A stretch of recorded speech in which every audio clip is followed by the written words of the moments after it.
Bonsoir à tous, je viens vous parler de l'Electrolab à Nanterre. Je ne sais pas si vous avez déjà entendu parler. C'est un hackerspace qui se veut travailler sur l'open hardware. Donc pas uniquement le hack software, mais également le hardware. Très rapidement, c'est une association loi 1901 qui a été créée en novembre 2010. Et donc l'idée est partie du fait que la plupart des hackerspaces en 2010 ne faisaient quasiment que du soft. Ce qu'on a voulu faire à Electrolab, c'est un endroit où on pouvait faire de la mécanique, de l'électronique, de la chimie, de l'optique, du hack software bien sûr. Et on s'est rendu compte que pour faire ça, il fallait un lieu qui soit adapté. Pour faire du hack info, vous avez besoin de 3 serveurs et de 2 laptops. Pour faire de l'électronique ou de la mécanique, il faut un vrai local avec un certain nombre d'équipements. Du coup, on a lancé en 2010 cette partie de l'Electrolab, qu'on appelle maintenant l'Electrolab V1, puisque c'était la première version. Et donc, on a construit des zones dédiées pour chaque domaine, que ce soit, comme je disais, l'électronique ou la mécanique ou la physique. Alors, il faut savoir aussi qu'en 2010, en France, il n'y avait pas vraiment de Fab Lab, et quand on parlait de hacker ou de hackerspace, on était relativement mal vu, que ce soit par la communauté, que ce soit par la banque, que ce soit par l'assurance. Et donc, on a vraiment voulu faire un hackerspace qui soit dans les règles de l'art, qui respecte toutes les normes de sécurité, qui permette aux gens de venir bosser sur des projets un petit peu poussés, sans se mettre en danger. Et donc, on a vraiment essayé de pousser les projets open source qui existaient vers le haut. C'est-à-dire qu'on a des gens qui sont ingénieurs de métier, en électronique par exemple, qui vont se pencher sur les projets open source qui existent et essayer d'y apporter leur expertise, tout comme les personnes qui sont bonnes en mécanique vont participer au projet sur la mécanique, etc. Alors le lieu est fait pour les membres et par les membres, c'est-à-dire que le lieu devient ce que les gens veulent y faire. Par exemple, si les gens veulent faire du bois, eh bien, on va mettre en place une zone bois. Si les gens veulent mettre de la couture, on va mettre en place une zone couture. Et l'idée, c'est vraiment ça. On a récupéré un petit bout de local de 150 mètres carrés qui ressemblait absolument à rien, mais dans lequel on avait le droit de faire exactement ce qu'on veut. À savoir détruire des murs, en rajouter, poser l'électricité, faire les pièces comme on l'entend. C'était un très gros investissement en termes de temps et d'énergie, mais le lieu était à nous. On pouvait faire exactement ce qu'on voulait, comme on voulait. Personne n'avait à y redire. Voilà. Du coup, dans ce fameux Lab V1, on avait donc une belle zone mécanique que vous pouvez voir ici, avec des tours et des fraiseuses manuelles pour faire du métal. On avait également un petit atelier classique, comme ça. On avait 8 paillasses électroniques, tout équipées, donc mieux que dans certaines écoles. On avait des oscilloscopes, des analyseurs logiques, des fers à souder, des alimentations. Bref, tout ce qu'il faut pour faire du hack en open hardware sur de l'électronique. On avait également une grande sonde conviviale pour refaire le monde, etc. Et une petite zone chimie qu'on a principalement utilisée. Voilà. Et enfin, donc petit à petit, au bout de 3 ans, on avait monté une grande communauté avec plus de 120 membres de l'association, des dizaines de projets à travers toute la France et de nombreuses participations à des événements nationaux ou internationaux sur l'open hardware, sur le hack, sur l'électronique. Sauf que voilà, on s'est retrouvé à plus de 120 membres dans un petit local de 150 mètres carrés, c'était plus possible. Donc il y a exactement un an, on a décidé d'agrandir le local. On est retourné voir le propriétaire et on lui a dit, au lieu de finir notre bail comme c'était prévu, on veut louer maintenant l'intégralité de l'étage. Du coup, on a conçu le Lab V2 tel que vous le voyez ici, en reprenant les zones qui marchaient bien de l'Electrolab, qui étaient la zone conviviale, la zone mécanique et la zone électronique. On les a juste agrandis. Et tout autour, on a ajouté des zones thématiques telles que impression 3D, ça va être salle blanche et salle grise. On a ajouté également une zone spéciale pour la découpe au laser. On a ajouté des salles de formation, etc. Donc l'idée de tout ça, c'est de s'ouvrir à de plus vastes personnes, parce qu'on s'est rendu compte rapidement que notre association était un peu un garage pour barbus, et on était toujours entre les mêmes personnes, on voulait diversifier un peu ça. Comme je le disais, la communauté, c'est vraiment quelque chose d'extrêmement important dans un hackerspace, et on avait envie de faire grandir la nôtre le plus possible. Du coup, on a essayé, en plus d'améliorer le lieu et de le rendre plus propre et plus accessible, de s'ouvrir aux particuliers et aux jeunes enfants, ce qui impose donc d'être classé comme ce qu'on appelle un établissement recevant du public. Et là, le bouquin qui explique les normes de ce truc-là, il y en a un par cœur de métier et ils sont plutôt épais. Ensuite, on avait beaucoup de demandes de néophytes. On s'est rendu compte que beaucoup de gens venaient et n'avaient pas de background technique. Et donc, ils se sentaient un petit peu exclus de la communauté, puisque ils ne comprenaient pas grand-chose aux discussions. Et donc, du coup, un des changements qu'on a voulu faire, c'était s'ouvrir justement à des personnes qui n'avaient pas eu la chance de pouvoir faire des études techniques par le passé. Donc, on a mis en place des grandes salles de formation. Enfin, on s'est rendu compte que pas mal de nos membres, à force de discuter ensemble, de phosphorer ensemble, de mélanger dans une même pièce des profs à la retraite, des étudiants, des ingénieurs en électronique ou des contrôleurs des impôts, avaient des idées assez farfelues, mais certaines pouvaient donner lieu à des projets industriels derrière et donc à monter des entreprises. Du coup, on a également monté 3 box entreprises qui permettent d'accueillir des startups en cours de démarrage et qui voudraient démarrer leur projet open hardware à faible coût. Et enfin, comme on avait quand même une bonne bande de tarés à l'intérieur, on s'est dit qu'il fallait également faire des projets encore plus poussés. Donc c'est ce que je vous disais tout à l'heure pour la salle grise, la salle blanche, la biologie-chimie et la zone traitement de surface. Ce sont que des exemples, bien sûr, le lieu est en perpétuelle évolution. Et donc, ça c'est la théorie. Ce qu'on voulait faire, c'est toujours plus de matériel inédit, qui est habituellement réservé à une élite, que ce soit financière ou sociale. De nombreuses formations donc, dans tous les domaines, je le disais tout à l'heure, et puis de nombreux projets open source, sans délaisser notre communauté. Le grand problème qu'on a, c'est que si le lieu ne plaît plus à la communauté, il va dépérir. Donc il faut à la fois continuer d'accueillir des nouvelles personnes et maintenir la communauté active. Alors en pratique, la première surprise fut que le local était inondable, on ne le savait pas. Donc on a été inondé 8 fois en 2 mois. Et quand je dis inondé, c'est 10 cm d'eau sur 1500 m², c'est pas la petite flaque à l'entrée. À la 8e fois, on en a eu marre, et on a donc sorti les gros moyens, et on a décidé de creuser une cuve de 4000 litres à l'entrée pour récupérer les eaux de pluie. Bon, c'était pas particulièrement passionnant, mais on a appris plein de trucs, et notamment à conduire une pelleteuse. Je vous invite à le faire, c'est assez marrant. Ensuite, le sol était complètement inutilisable, donc on a également poncé le béton au sol sur quasiment la totalité du surface. Et puis, on a modifié la structure interne du local, puisque le bail nous l'autorise. On a donc supprimé en tout plus de 160 mètres linéaires de murs en parpaing, et on en a reconstruit une bonne centaine également. Voilà. Donc les hackers ont également hacké leur bâtiment et jusqu'au béton, quoi. Ensuite, on voulait des machines toujours plus sympas et toujours plus grosses. Eh bien, ça passe par la maîtrise des opérations de récupération et le déplacement de grosses machines lourdes. Quand on récupère des machines qui font 3 ou 4 tonnes pour la partie mécanique, eh bien, il faut quelques outils pour les déplacer. L'idée de l'Electrolab, c'est aussi de maîtriser non seulement les projets, pour qu'ils soient en open source, mais également nos outils et nos moyens de production.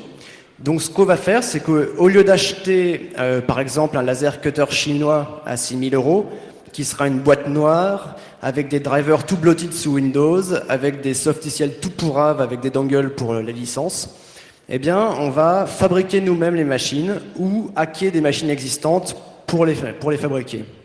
Donc tout le parc machine de l'Electrolab provient soit de la ferraille, soit des poubelles d'entreprise, soit de dons de matériel en panne, et on passe entre 200 et 300 heures sur chaque machine pour les remettre en état. La dernière, par exemple, qui est en cours de remise en état, c'est un tour à commande Numéris, Moriseki de 82, et quand on l'a allumé, on avait de la neige sur l'écran. Donc là, actuellement, on a une bande d'acharnés qui sont en train de dumper le contenu des EPROM pour extraire le code du Motorola qui tourne dessus et essayer de le décompiler pour voir pourquoi la machine ne démarche pas. Voilà, donc c'est assez marrant et en plus intéressant à faire. On a donc aussi mis en place toutes les sessions de formation, il y en a à peu près une par semaine. Donc là c'était microbiologie, la semaine prochaine ça va être cuisine moléculaire. On a eu également couture, réseau, initiation à l'usinage, formation Arduino, enfin bref. Autant de domaines que de gens passionnés à l'Electrolab. Et enfin, dans les grandes nouvelles zones qu'on vit comme ça, on organise tous les mois un week-end entier d'ouverture pour que les gens puissent venir, soit travailler sur leur projet, soit découvrir le lieu, soit faire des conférences ou des lightning talks ou ce genre de choses.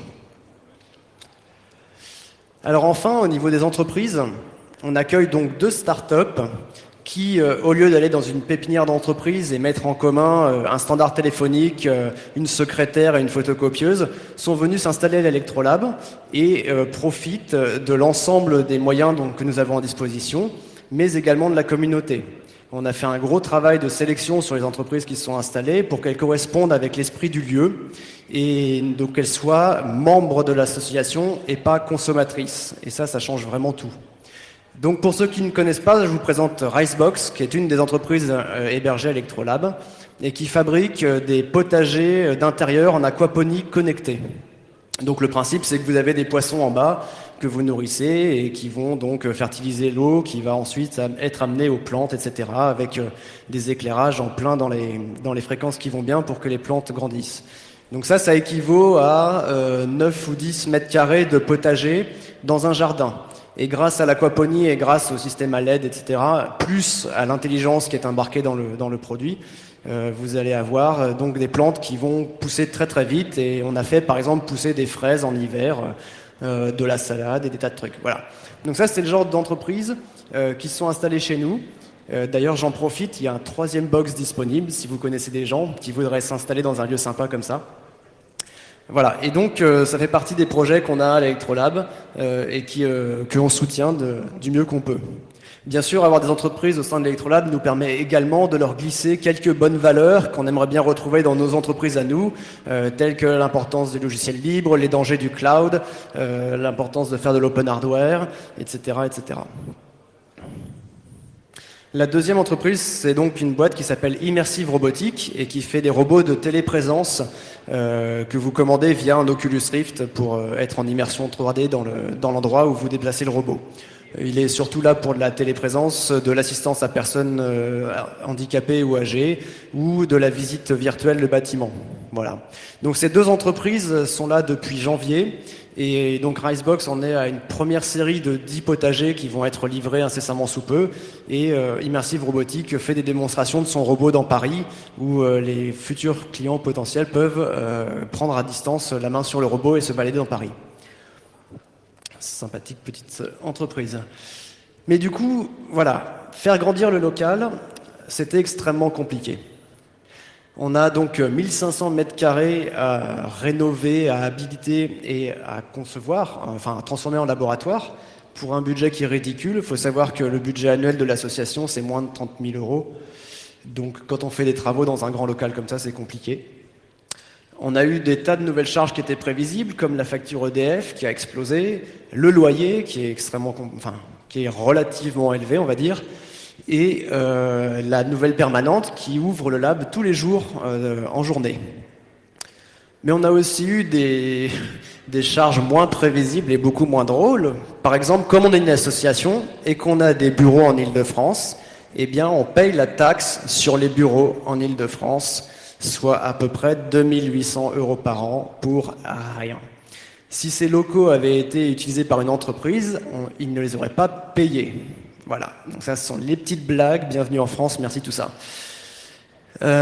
Ensuite les normes, je vous parle de l'ERP, ça ne parle pas forcément à tout le monde, mais on a des problèmes de ventilation, de normes électriques, de systèmes d'évacuation, de systèmes de ventilation, de nombre de toilettes par rapport au nombre de personnes.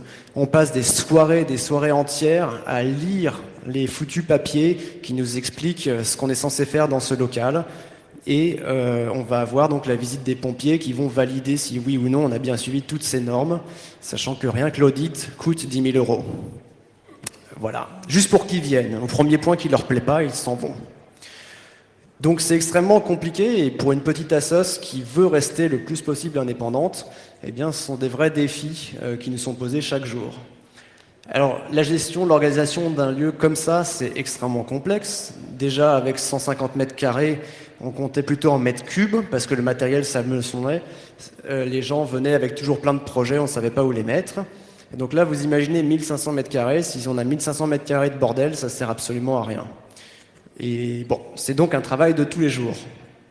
Et puis dans la communauté, alors quand on était une petite centaine de barbus, on s'entendait très bien entre nous, il n'y avait pas de problème. Maintenant, il y a plein de gens complètement différents, qui ont des attentes différentes du lieu, qui ont des envies différentes, qui ont des projets différents. Alors ça fait une richesse incroyable en termes d'échanges et en termes de projets, mais en termes de gestion de communauté, c'est beaucoup plus compliqué. Et puis enfin, quand on a commencé à mettre en place les formations, eh bien on avait plus de 90 élèves pour un formateur. Et donc c'était extrêmement compliqué à mettre en place. Le problème dans tout ça, c'est qu'on ne voulait pas perdre l'esprit de l'Electrolab, on ne voulait pas perdre cette communauté qui marchait bien et qui plaisait tant. Par exemple, en amenant des entreprises, on risquait de tomber dans le côté corporate. En demandant des subventions, on risque de tomber dans le côté un peu bullshit. Enfin, ça devient compliqué de rester vraiment authentique par rapport à nos valeurs et ce qu'on essaye de défendre. Du coup, pour l'instant, l'Electrolab est entièrement autofinancé par ses membres et ne dispose donc d'aucune aide de quelque sorte que ce soit. Donc, comme je disais, la communauté, c'est vraiment la chose la plus importante dans un hackerspace ou dans un Fab Lab. On voit maintenant que Renault ou BNP ou ce genre de compagnie ont démarré leur Fab Lab. Eh bien, excusez-moi, mais mettre une imprimante 3D et 3 canapés dans une salle, ça vous fait pas un Fab Lab. Vous aurez beau avoir le plus beau bâtiment du monde et les meilleurs outils du monde, si vous n'avez pas la communauté, vous ne ferez rien.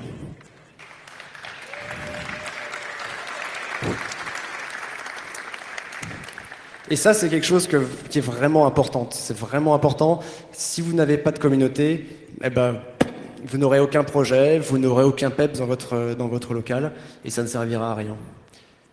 Ensuite, comme on dit Fab Lab, maintenant c'est un petit peu à la mode, donc on voit pousser des structures un peu bizarres qui sont des Fab Labs bien sûr, mais vont faire tous les dossiers de subventions pour récupérer le plus d'argent possible, pour payer des gens à rien faire et être sûr que les gens qui font vraiment des choses n'ont pas un copec. Donc ça c'est assez compliqué, du coup on doit assurer une présence médiatique, sauf qu'à la base, comme je vous le disais, on est plutôt technique et pas vraiment des gens communicants. Donc on fait énormément de travail là-dessus, c'est encore balbutiant et du coup on a du mal à occuper le devant de la scène quand par exemple un ministre ou je sais pas quoi parle d'innovation en France et parle de tiers-lieux. On voit 200 petits gars se précipiter pour récupérer un petit sou, un petit copec ou un peu de pub, et nous derrière on n'a pas le temps et pas les moyens de faire ce genre de choses puisqu'on travaille la journée et qu'on est uniquement bénévole. Donc ça, c'est vraiment une des grosses difficultés qu'on rencontre en ce moment, c'est la visibilité, et c'est également pour ça qu'on vient sur le plus d'événements possibles, que ce soit nationaux ou internationaux. Pour ceux, par exemple, qui vont au CCC en Allemagne cet été, on tiendra la French Embassy et on vous invite tous à nous retrouver et venir boire un coup avec nous. Ensuite, au niveau des projets, alors je ne pourrais pas lister l'ensemble des projets qu'il y a eu au lab. Il y en a tout simplement trop. On pourrait citer entre autres la fabrication d'une cuve à ultravide pour faire des plasmas et tester des matériels qu'on aimerait peut-être un jour éventuellement envoyer dans l'espace.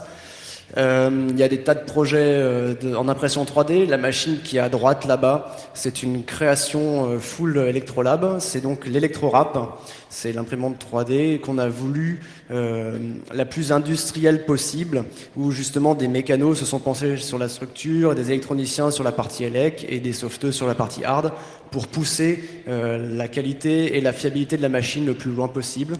Donc elle sera bientôt en vente sous la forme de kit open source, clin d'œil, n'hésitez pas. Et enfin, oui, bon, plein de projets sur la conversion d'énergie à gauche, sur l'usinage de brides à droite pour la cuve ultra vide. Voilà, il y en a encore des centaines. Ça va par la robotique. On a pas mal de drones qui volent autour de l'Electrolab le soir. On a pas mal de projets de petits robots à OmniWheels. On a plein de trucs. C'est vraiment un endroit super sympa. Même si vous n'avez pas de projet, je vous invite à venir voir un soir pour voir ce qu'on peut faire dans un lieu comme ceci. Et on ne voit pas très bien sur la photo, mais en haut à gauche, c'est un des projets fonderie de l'Electrolab. On a une équipe de personnes qui voulaient fabriquer des pièces en métal et qui, du coup, ont fabriqué des fours de fonderie pour fabriquer toutes leurs pièces. Il y a eu plusieurs itérations, des fours à gaz, des fours à huile de friture, des fours à mazout. Et donc maintenant, on est à même de fabriquer à peu près n'importe quelle pièce en métal. Et ça, c'est encore une chose qu'on met donc au service de l'open hardware. Bien sûr, tous les procédés et toutes les ressources sont en open source. Et voilà, si vous voulez faire de la fonderie, venez nous voir ou allez dans votre hackerspace local et baladez-vous sur notre wiki pour savoir comment nous on fait et éventuellement proposer des nouvelles solutions, participer au projet. Comme je le disais, la communauté avant tout, rejoignez-nous. Venez faire du hard un petit peu pour changer du soft, ou venez nous montrer comment on fait du soft, parce que nous, c'est pas forcément notre point le plus fort. Encore une fois, je vous invite à venir le plus possible à l'Electrolab ou à nous suivre sur les différents médias. Voilà. Je précise que nous sommes auto-hébergés, et donc allez-y doucement sur le site web, soyez sympas. Ce sont nos serveurs à nous dans le local. Voilà. Et pour finir cette présentation, je voudrais vous monter une toute petite vidéo qui est la vidéo de réalisation du badge du trophée pour le CTF, que donc le gagnant se verra remettre plus tard dans la nuit. Et donc il a été réalisé à l'Electrolab, et notamment avec la fonderie, ce que je voudrais vous montrer. Alors ça va être vachement pratique, j'ai dû éteindre mon écran. Ah, c'est pas la bonne.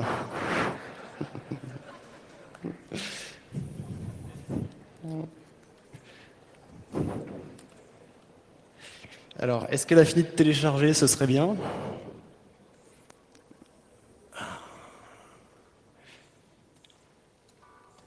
Allez, on la tente.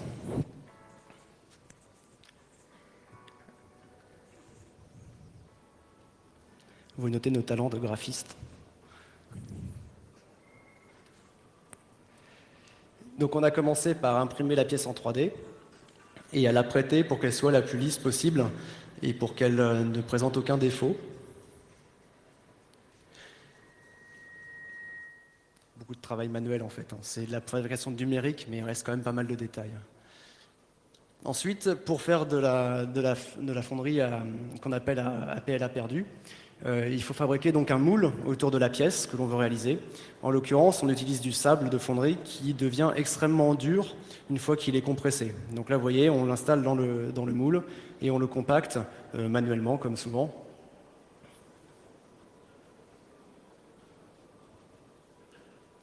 Bon, c'est un peu long. Faut savoir que donc le sable qui aura été au contact du métal sera bon acheté et on pourra récupérer uniquement le sable qui n'a pas été utilisé. Voilà, donc ça c'est le premier moulage. Ensuite on a besoin de matières premières et ça tombe bien, on en a. Donc ce badge est intégralement réalisé à partir de disques durs hors service et de robinets en laiton. La partie brillante en aluminium ici donc, va être fondue à une température de 900 degrés dans un petit four électrique qui a été intégralement fabriqué ici à Electrolab à partir d'une bouteille de gaz coupée en deux. Ça se voit encore un peu, je ne sais pas si vous le voyez. Et donc on va avoir coulé cette première pièce directement dans le moule de la première partie qu'on a vue tout à l'heure.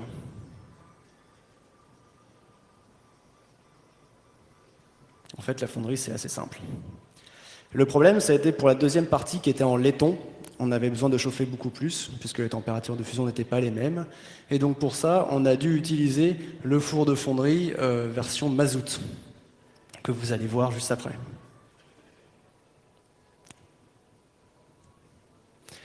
Pour faire de la fonderie, il faut bien sûr des trous par lesquels on va injecter le métal et également un autre conduit par lequel la fumée va pouvoir s'échapper afin de ne pas faire des poches gazeuses qui vont abîmer le moule.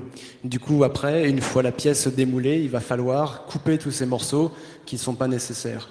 Là, vous voyez la préparation donc, du deuxième morceau, celui qui est derrière ici. Et voilà le fameux four de fonderie. Donc cette version-là fonctionne au mazout. La version à huile faisant trop de fumée, les voisins ont commencé à se plaindre en fait. Puis ça sentait pas forcément terrible. Donc voilà les petits morceaux de robinet. La chaleur pâtissière est atteinte. Et vous remarquez que la fumée et les flammes qui sortent du four deviennent verts. Ça veut dire que le métal lui-même est encore un peu trop chaud et a commencé à brûler.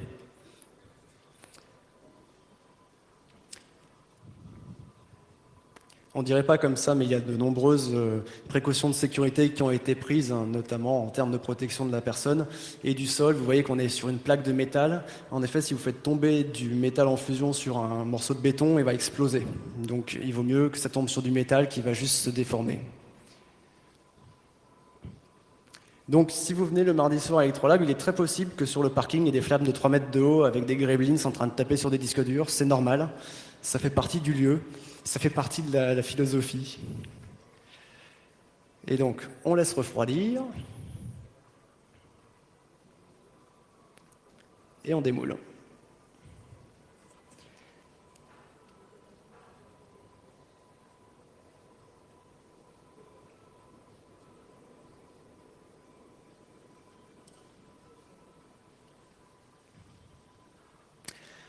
Alors, on n'a pas utilisé toutes les super machines qu'on avait dans l'atelier mécanique pour pouvoir faire ce genre de choses.